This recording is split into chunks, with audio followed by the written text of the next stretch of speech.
Allu Arjun arrest, ఆయన ఉస్మానియా ఆసుపత్రికి తరలింపు, కాసేపట్లో నాంపల్లి కోర్టులో హాజరు, రిమాండ్కు వెళ్లే విధంగా కేసు పగడ్బందీగా పెట్టినట్టుగా అర్థమవుతా ఉంది. ఏమిటి అన్యాయం నాకు అర్థం కాదు. అల్లు అర్జున్ అంతర్జాతీయ ఖ్యాతిని గడించినటువంటి వ్యక్తి. పుష్ప 1, పుష్ప 2తో తెలుగువారికి గొప్ప పేరు ప్రపంచవ్యాపితంగా తీసుకొచ్చాడనేటువంటి భావనతో అందరు తెలుగు వాళ్ళు ఉన్నారు. జరిగిన తప్పేంటి? సంధ్యా థియేటర్లో ఆ రోజు సినిమా చూడటానికి ఎప్పటిలాగానే, అంటే తన సినిమా రిలీజ్ అయినప్పుడు కుటుంబంతో సంధ్యా థియేటర్కి వెళ్ళే ఆనవాయితీ ఉన్నటువంటి హీరో అల్లు అర్జున్ ఆ రోజు సినిమాకి వెళ్ళాడు. దురదృష్టవశాత్తు తొక్కిసలాట్లో చనిపోయారు. నిజంగా దానికి అల్లు అర్జున్ బాధ్యత వహించాలా? ప్రభుత్వం బాధ్యత వహించాలా? సెక్యూరిటీ కల్పించలేనందుకు ఎవరు బాధ్యత వహించాలి? ఇది ఒక కీలకమైన ప్రశ్న. ఒకసారి వెనక్కి వెళదాం. ఇలాంటి సంఘటనలు ఎన్ని జరిగాయి రాష్ట్రంలో? ఆంధ్రప్రదేశ్లో ఎన్ని జరిగాయి?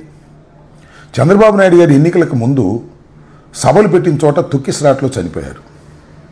గుంటూరులో సంక్రాంతికి సంబంధించి సంక్రాంతి కానుక అని ఉయ్యూరు శ్రీనివాస్ అనే ఆయన ఒక ట్రస్ట్ పెట్టి అందరికీ చీరలు ఇస్తామని ప్రకటించారు. కొన్ని వేల మంది చీరలు తీసుకోవడానికి వచ్చారు.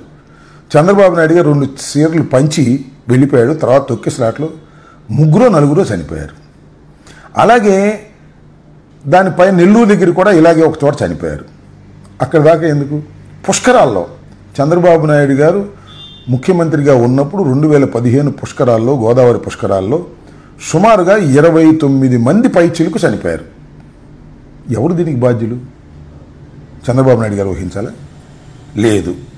ఘరానా మొగుడు సినిమా సూపర్ హిట్ అయింది.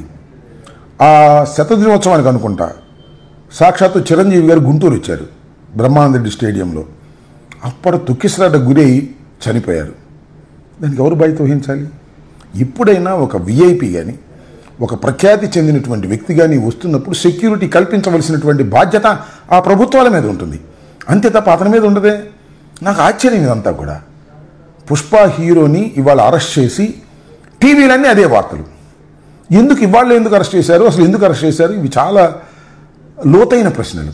ఎందుకంటే ఇవాళ రైతులకు సంబంధించినటువంటి ఉద్యమాన్ని మొత్తం టోటల్గా మా అన్ని జిల్లాల్లోనూ, ఆంధ్రప్రదేశ్లో ఉన్న జిల్లాల్లోనూ అన్నిటి చోట ఉద్యమాలు జరుగుతూ ఉంటే దాన్ని డైవర్ట్ చేయడం కోసం చంద్రబాబు నాయుడు గారు చెప్తే ఆ ప్రభుత్వం అరెస్ట్ చేసిందా అనేటువంటి ఒక ఆలోచన ఉంది పొలిటికల్గా. రెండవది ఏంటంటే, పుష్ప సినిమా ఇంత పెద్దగా హిట్ అయిన తర్వాత అల్లు అర్జున్ని ఏదో ఒక విధంగా భయపెట్టాలని రాజకీయ కుట్ర చేసి వీళ్ళు అరెస్ట్ చేశారా? ఇవన్నీ చాలా చిత్రమైనటువంటి అంశాలుగా కనిపిస్తున్నాయి. అల్లు అర్జున్ సినిమా అద్భుతమైన విజయాన్ని సాధించిన తరువాత ఆయన్ని తెలంగాణ ప్రభుత్వం ఇష్యూస్ని డైవర్ట్ చేయడం కోసం, ఆయన మీద కక్ష తీర్చుకోవడం కోసం ఒక కుట్రపూరితంగా వ్యవహరిస్తుంది అనేది నాకున్నటువంటి అవగాహన మేరకు చెబుతున్నా.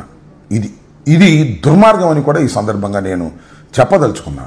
ఇలాంటి దుర్మార్గాలకు ప్రభుత్వం ఒడిగెడితే ప్రజాస్వామ్యం బతకదు, గుర్తుపెట్టుకోమని మనవి చేస్తున్నా.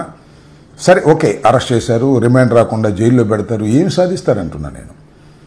అల్లు అర్జున్ మీద మీకు అంత కోపం, అంత కక్ష ఉండవలసిన అవసరం లేదు. ఏ ప్రభుత్వానికైనా చట్ట ప్రకారం చేయాల్సింది చేయండి. కానీ ఇది కావాలని ఒక కుట్రపూరితంగా జరుగుతుంది. దీని వెనుకాల ఎవరి హస్తాలు ఉన్నాయో సులువుగా అన్నీ బయటకు వస్తాయని కూడా ఈ సందర్భంగా చెబుతూ, అల్లు అర్జున్కి భగవంతుడు ధైర్యాన్ని ఇవ్వాలని, ఖచ్చితంగా ఇలాంటి కుట్రపూరితమైన విషయాలను తట్టుకునేటువంటి శక్తి అతనికి భగవంతుడు ఇవ్వాలని మరొకసారి కోరుకుంటూ, ఇది అన్యాయమని తీవ్రంగా ఖండిస్తున్నాను. ధన్యవాదాలు. Stay aware, stay bold, like, subscribe, and follow at Ambati Rambabu Official for truth and clarity in today's politics.